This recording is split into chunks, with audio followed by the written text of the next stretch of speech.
missing one day can really throw you off. So typically Friday you see a little bit of hiccups. Add a 4-hour break to that, and that's some hiccups there. I think Saturday's the day where you really wake up and you're in full tournament go mode, right? And you put your big boy pants on, you're ready to play. Eco with a quick look at Portal. He will then advance on into Caves to get a first look at Rock as he will find Respectful across in the opposite cave. Some great shots will allow him to further advance towards this blue base. He will get in. They will also get the first few points on the boards.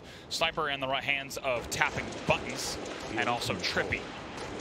Yeah, good position by Eco here to be able to kind of spot 3 players that are bottom, middle, and the rest of our Unlimited team pushes up, gets all 3 kills, and now Eco finds himself in the hill. Does a great job. Just good start by our red team right now. We see a double out of Stellar. Great switch there. Triple kill there it is from Stellar. Got to give a huge shout out to Observer all weekend. Of course, it's a legendary veteran pro Halo player, Richie Hines, switching the POVs this weekend. Also catches the tail end of that double kill with Stellar's rockets.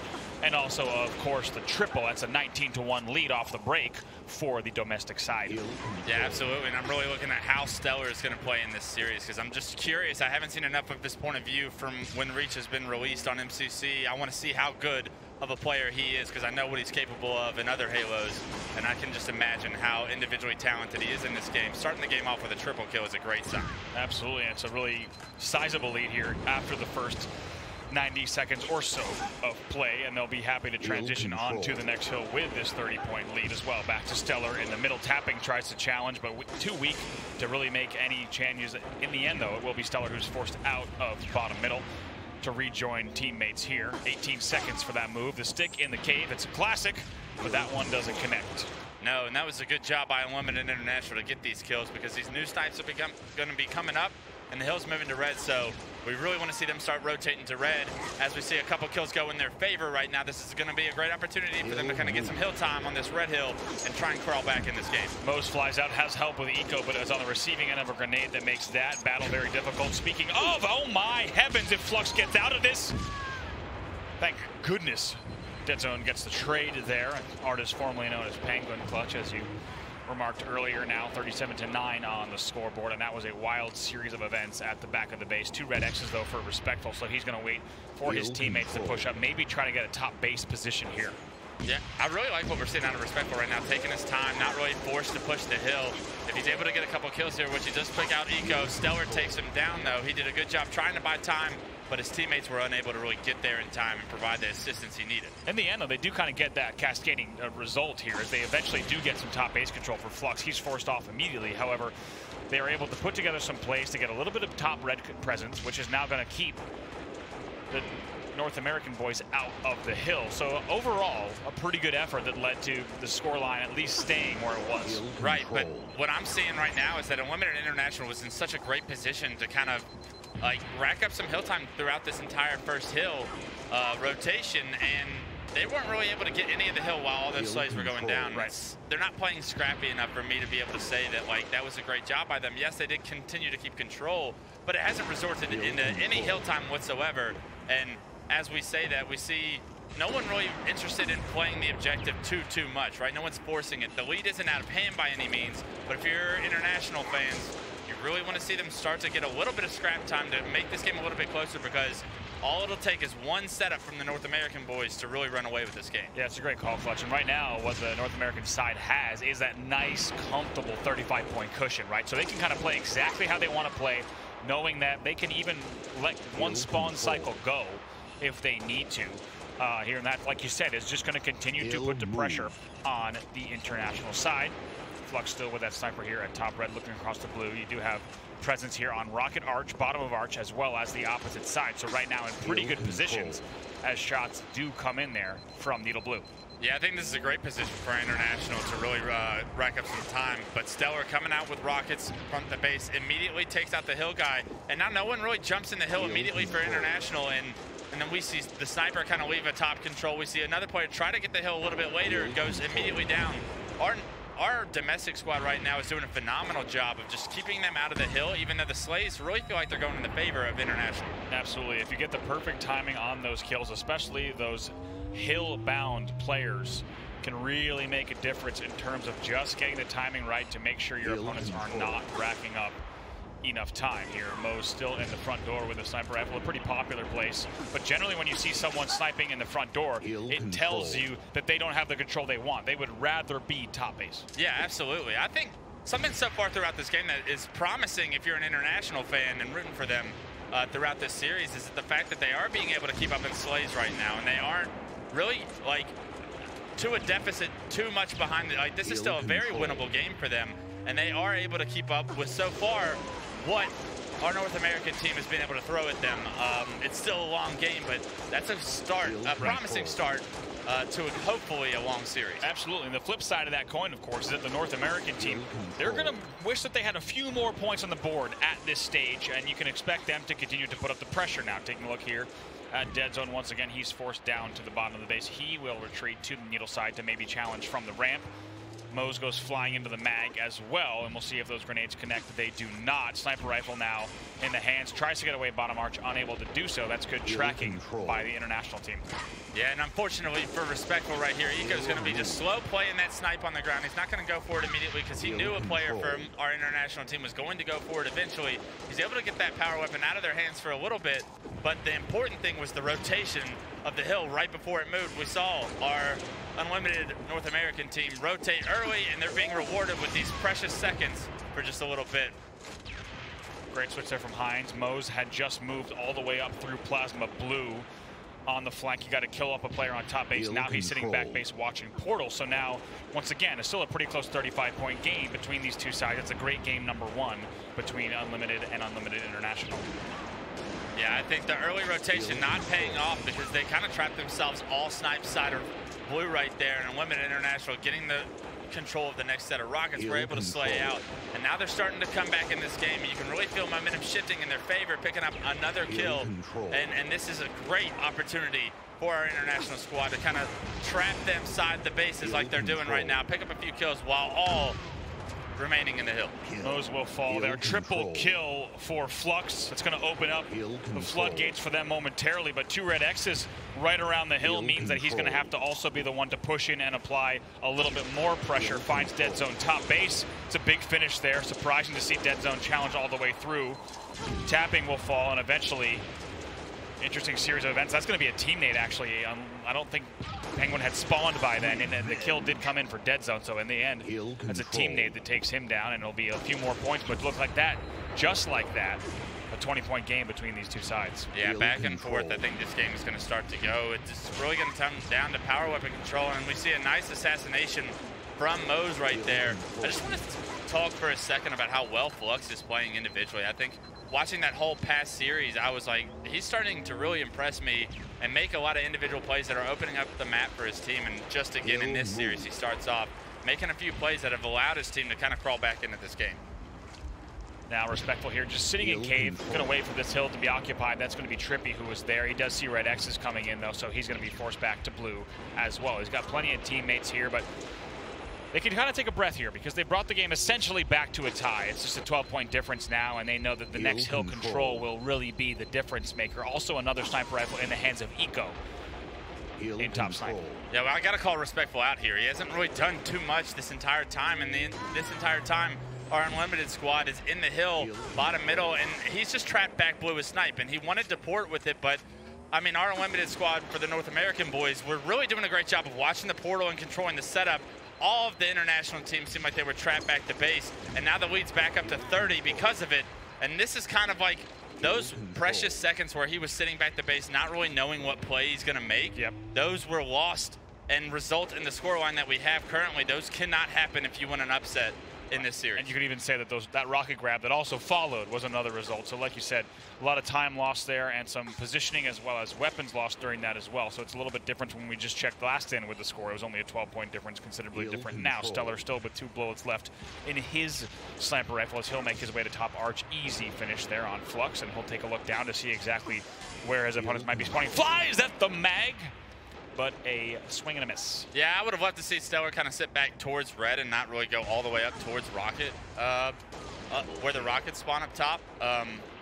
But, you know, he made that mistake and he got punished for it. But it does look like the rest of Unlimited and Trippy doing a great job of holding down red, knowing that this hill is about to move in 15 seconds. It's a huge double kill that will allow his team map control and be able to set up for this next hill rotation. Will they be able to hold it this time around is the question. Great work there. That's back-to-back doubles from Trippy, and then you see more kills eventually fall as well. It's a decent team shot that comes in, but now looking at here at Eco. Will pick up the shoulder shot on Respectful. Also sees Flux front base. Challenges confidently, however, gets hit by a little bit of a split from the red side as well. Yeah, not expecting to get shot from red right there. Does get caught off a little off guard, but as I say that, dead zone, catching 2 players off guard for our Unlimited International team. But this entire time, this is a great job for them to rotate early and finally hold this setup, and now this game's starting to get out of hand. It is here, 153 to 86, a very different scoreline than we saw at about 91 to 81 just moments ago. That's Flux trying to stay alive with that sniper as he drops bottom arch. He will fall, though. A great team shot eventually takes down dead zone up at the top of the base, but like we said, very different score from just 2 minutes ago. Here on board with Trippy, now looking at Respectful, who does find Eco. Some decent shots, doesn't finish right away, but he will get that kill, and now has plenty of teammates around the hill. This might be an opportunity for them to at least get a little bit more composure and rack up some time with 55 seconds left on the side hill. Yeah, they're gonna have to hold a setup for at least like the next 20 seconds, right, to kind of crawl back, because now the clock is working against you. Now there's only 3 minutes and 45 seconds, and you're down by 60. You need an entire minute of hill time, and you're getting caught off guard, stuck in the face by Stellar, who just happens to be under the base for some reason. It's going to take almost like a miracle, because we haven't seen this Unlimited International squad really hold a decent setup for a good chunk of time, and that's what they need in order to crawl back into this game. You're right, it has been very scrappy, 20 here, 20 there, not really seeing a lot more holds than that. Speaking of, 20 seconds left before we do see this hill move as well. Dead zone also on top snipe. On the Rocket side, going to grab that fresh one and also take down Moe's. Not ready for that one. You got to wonder also, make sure they're on top of those sniper timings. Potentially could have been aware of that scenario as well. Everything that's blue is exploding on our screens, and they will be taken down, and immediate control once again for North America. Yeah, what a patient play by Dead Zone right there, and it pays off with the 2-piece, and he gets them out of hill, which is the most important thing, right? Because as I continue to say, like, the clock is still working against your favor, and the score is just continuing to go up for our Unlimited team. They're starting to heat up. They're starting to learn how this international team wants to play this game type and countering it to a T, right? A phenomenal job. This game is all but over right now, and this is exactly what you don't want to see as an international fan, is a nice little semi-strong start at the start of the game, similar to last series. They started game 1 up 2-0 on pit flag, and then they kind of fell apart. It seems to be just history repeating itself. It is, and how tough is this scenario that they're going up against, right? It's a huge point cushion for North America, plus a bottom middle hill, and you're going up against 2 sniper rifles. This is maybe the worst scenario you could imagine at the 2-minute mark in the game. Yeah, I think once Unlimited has really gotten control, they haven't lost it so far towards this past like 3 minutes of gameplay, right? And they're just like charging recklessly over nades. I mean, I wouldn't expect Dead Zone to push out there, so you can't really blame that player, but at the same time, you got to be ready to play against someone like Dead Zone, who's as confident as anybody when it comes to winning his one-on-ones. I mean, poor Flux just gets hunted down all the way through the mag. Bottom of the base, gets popped once in the ankle to keep his shields down, and eventually will fall. Tapping buttons challenging Dead Zone across the cave as well. Now, with just 60 seconds left, of course, this game will go to North America, but we will play out this last 90 seconds if needed. Yeah, I think this is a good, strong start for our Unlimited squad from North America right now, our red seed. I think that this is probably the way they want to start this day off because of yesterday not going so well. So we saw a lot of individual glimpses from each individual player, like great snipe headshots, great just awareness towards the end of this game. I think they're starting to get into a rhythm. Absolutely. Now, as we officially hit the 1-minute mark, it looks like Eco and friends in no rush to necessarily end this game at the 2:50 mark, but instead just going to let this game play out and maybe pad a few stats along the way. Yeah, and if you're an Unlimited International squad, like Respectful here, I mean, you're just trying to make a play towards the end of this game, get your confidence back, because game 2 is going to be a must-win, right? I don't think you can go down 2-0 after really losing the series that you just lost 3-0 before. I think, like, mentally that's just too much to, like, try and come back from and muster through. So if you're an international fan, this game 2 coming up right now is going to be utterly important if you want them to try and advance in this pool as a 2nd seed. And absolutely. Now, not only we here at the desk, but also on the main stage, of course, set their sights onto our next game type. going to be Pit Slayer. A little bit of boosting happening here from the boys. Oh, I would have assassinated that guy as soon as he jumped off my head. But that's just the BM in me.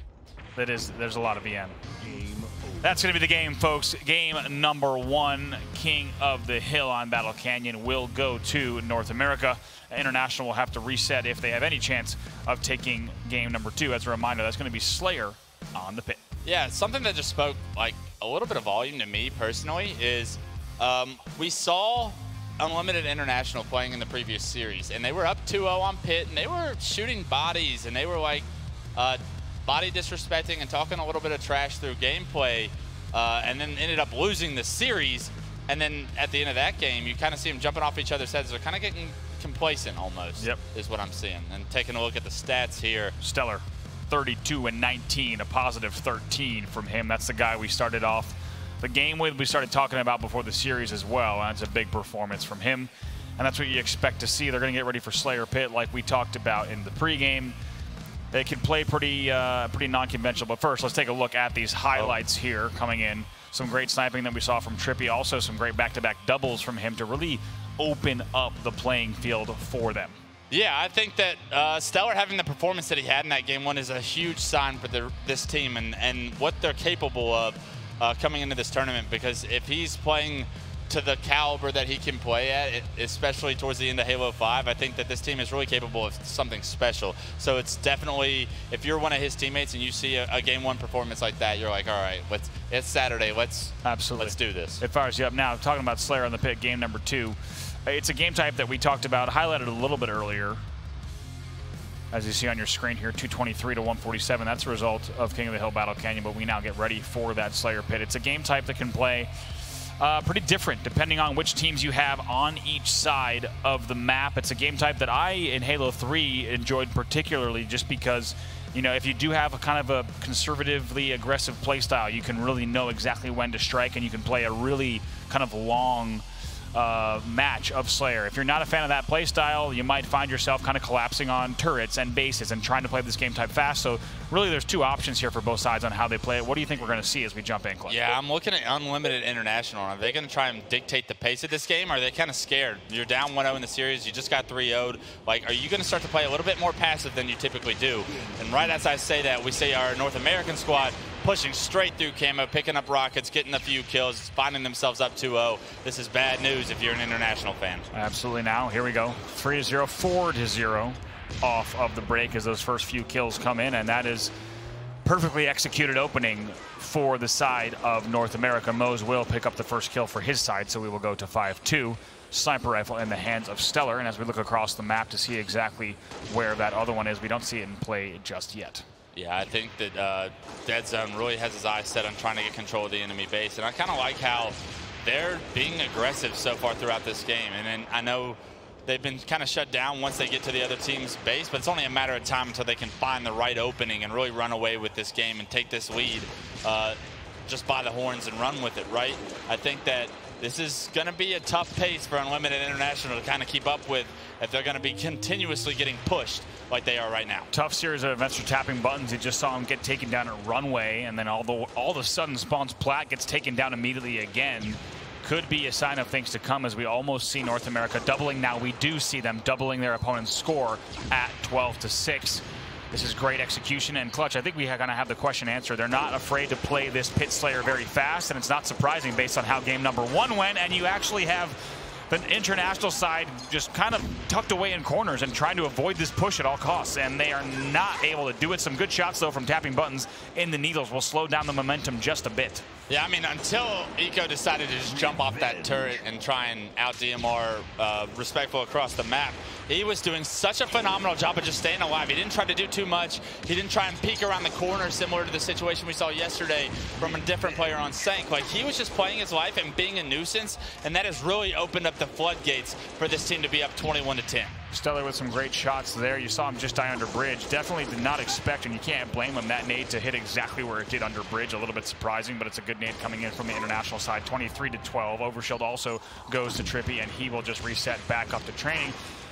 And my goodness, finally a shot comes in from Mose, who does have that fresh one up on top snipe, and now they're down by 10. Now, down by 10, it's quite a margin on the pit, but just because of how this map plays, you could still come back from a 10-kill deficit. And we've seen some crazy match history on different versions of the pit throughout competitive Halo.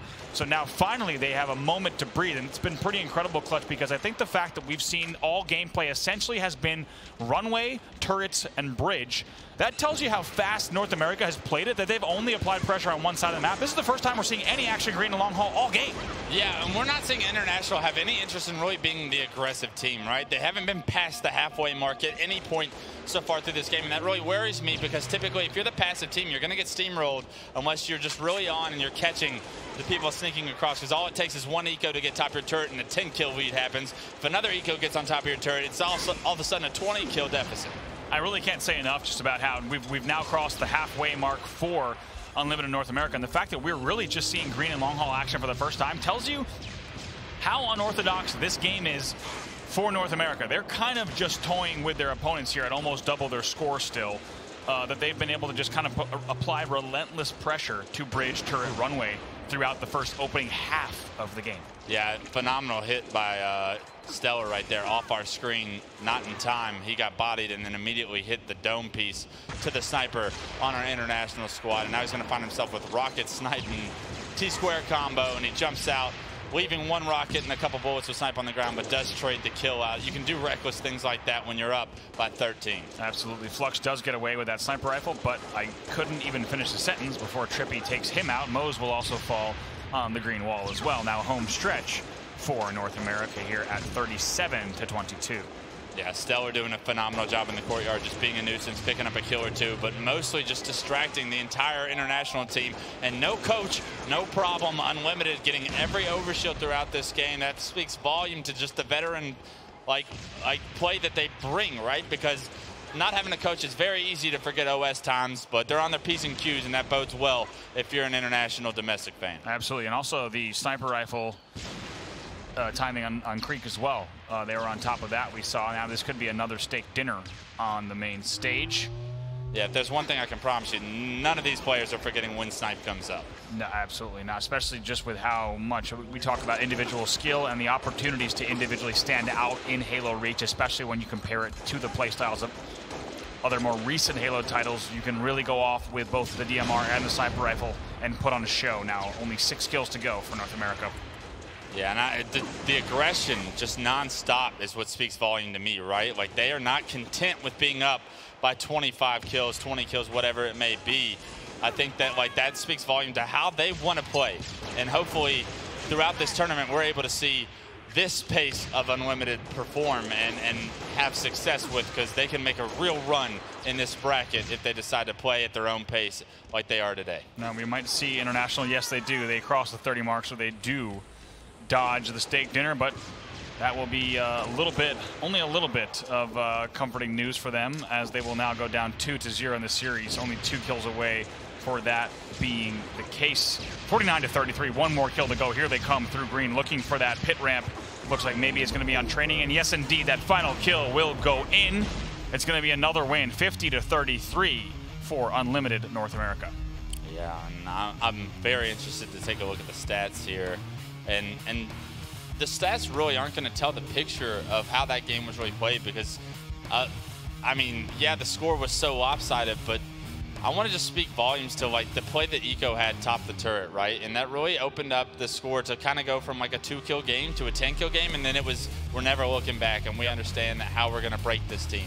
It's going to be just, like, pure aggression to the courtyard and controlling the turret. Not necessarily when you get there, your job is only to stay alive, and Eco just performed that one time on screen for us so well, but multiple members from that squad did it throughout the entire game, and I think that, like, that is a recipe for success on Pit Slayer. And what's also interesting is we never really saw the guys on the international side give up their turret up until the 27 kill mark. There needs to be a time where you give up turret and you do push through green and long. That call needs to come before the game hits 27 kills, and they continually tried to push turret, they tried to push cuts, and they paid the price time and time again here, as they were not able to push out of their base. And like you said, once that was the case, the game was all but gone.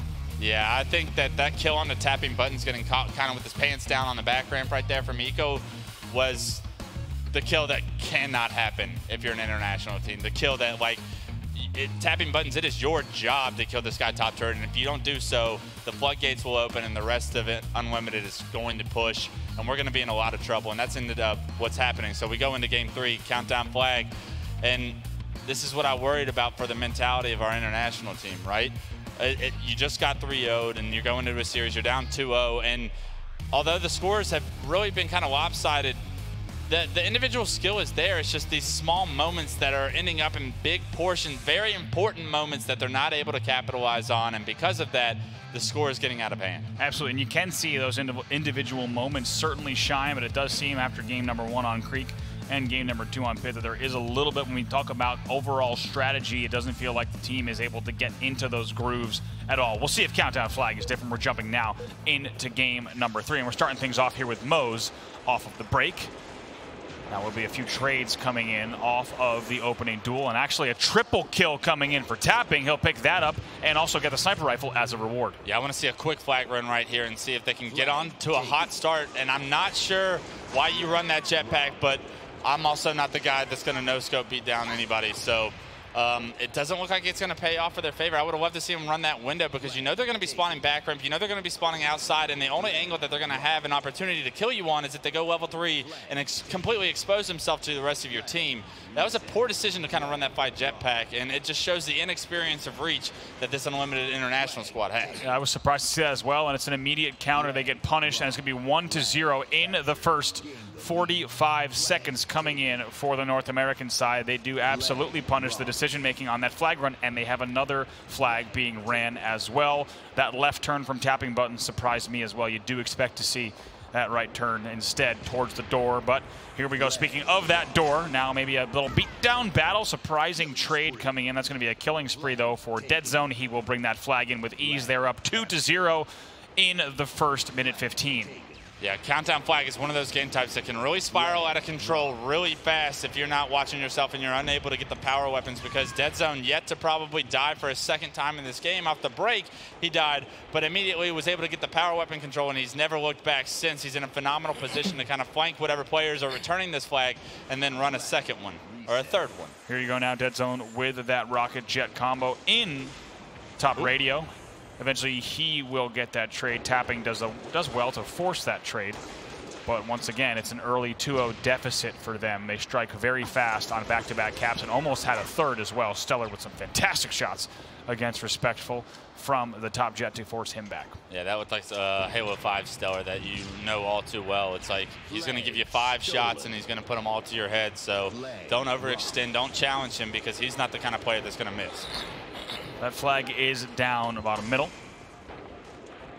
So here now with Mose, he will be forced back into the flag as well. We'll see what he might be able to do here in this position. Let's see if he starts the run. He does, and they're definitely going to have to slay on the way for this run. This is a good position for an international, though. They're able to get a couple of kills and find the fight through the window right now, and this is the quickest route, but unfortunately, Dead Zone has something to say about it. He's going to be picking up a double and the return. Huge play by Zane right there to be able to just swoop in and stop whatever flag run that was potentially going to make this score a little bit closer. And I think what we've seen so far, Clutch, it's such a indicator and it's such a telling story, the fact that when Tapping Buttons and company was not able to strike on that cap that we thought they should have grabbed, immediately North America punishes them back with a 2-cap back-to-back, and now we sit for those first 3 minutes where things haven't changed since those 2 flags went in. So you cannot afford to make those mistakes, because this is not an example of North America just kind of sweeping through. They struck and got that back-to-back cap because of those mistakes. Yeah, and now Dead Zone finds himself with the next set of rockets that have come up, and Unlimited International really doing a poor job of controlling the power weapons and being in any kind of position to get that second set of rockets. And we saw the damage that they were able to do with the first set of rockets with 2 flag caps. This could result in another 2 right here if they're not careful. Now that flag being ran, Flux has it outside. First outside run attempt we've seen, you and I, Clutch, on the main stage. And that's going to be ended pretty quickly by a rocket, and that will be it. Dead Zone picks up the kill and the return. And now looking at Eco, who has another flag run on his mind. It's another finish for Dead Zone outside, continuing to wreak havoc on those top stairs. Going to now fly into the jet area, see what he might be able to find around pipes and also S2. Yeah, he's going to be able to go on another killing spree. And this is a story of power weapon control and S2 control, right?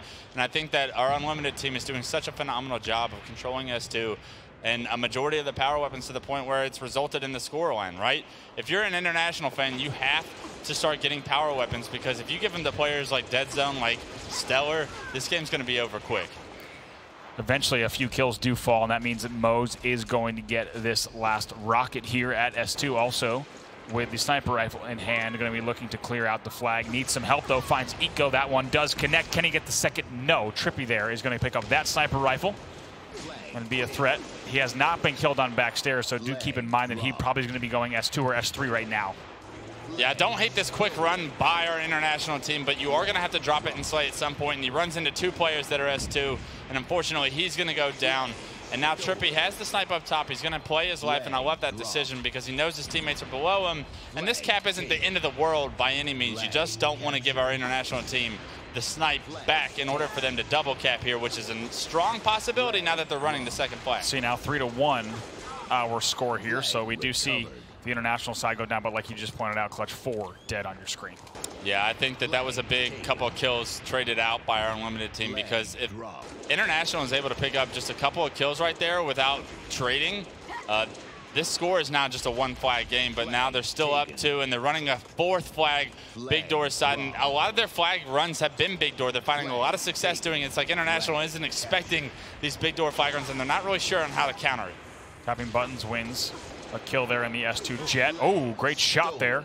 Comes out of Mose as he's still flashing red, but going to look for anything he might be able to find around that big door side. Now they're going to continue this S2 run as well, but the flag is pulled on both sides. Both flags out. Rockets picked up here for Flux.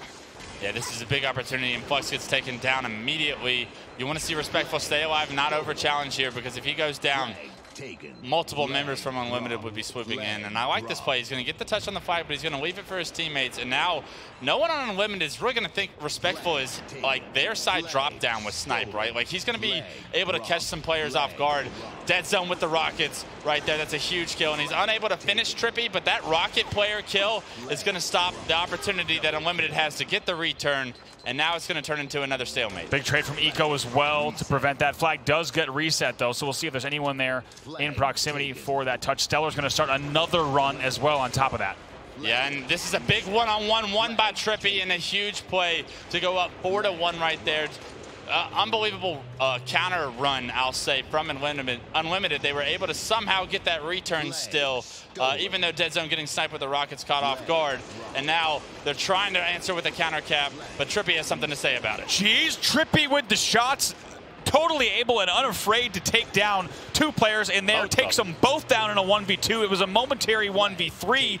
And Trippy putting on a show here. That flag also, as a result, being ran through S2 as it crosses the halfway mark as well. Still 3 dead. This should be done and dusted. Final flag does go in, and it's a 3-0 game, a 3-0 series for them as they'll close that out. Yeah, phenomenal power weapon control throughout that entire game. It felt like Dead Zone was spawning with rockets almost, because he had them so often, right? As soon as he dies with them, we go to someone else's screen. 10 seconds later, we go back to Dead Zone, and he's got the rockets, and he's running the flag. Just an overall great, efficient game from Unlimited there. Yep. That's what you love to see. You love to see them be on the P's and Q's, and in these games, in regulation time, 18-9 performance from Dead Zone. It was clear as day. He was controlling the power weapons. You knew he was going to have good stats.